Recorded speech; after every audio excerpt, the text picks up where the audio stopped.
মাছটা কাটা হচ্ছে।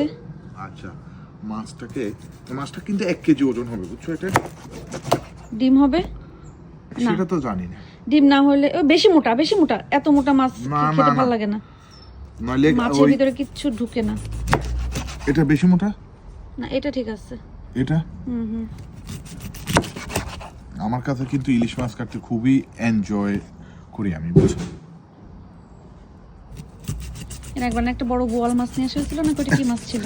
বল মাছ, ওটা কাটতে হেভি এনজয় করছি। হাতুড়া বাটাল কি দিয়ে।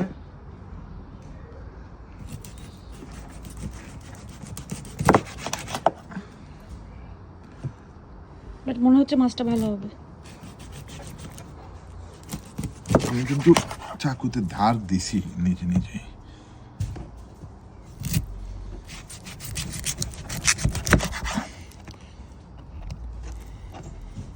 আমরা চাঁদপুরের মানুষ তো একটু বড় বড় করে খাই, আমরা ওখানে ইলিশ মাছ প্রচুর পাওয়া যায় তো।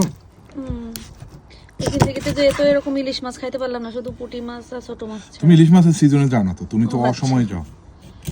ইলিশ মাছের একটা সিজন আছে, জানো না তুমি? না, ওইটা আমি তো তোমরা তো ভাবছিলাম যশ। যে সারা বছর আপনাদের পুকুরে হয়। ও আচ্ছা, তোমরা যশোর মানুষ তো ইলিশ যে মাছ। যেইভাবে বলেন মনে হয় কি সারা বছর পুকুরে হয়।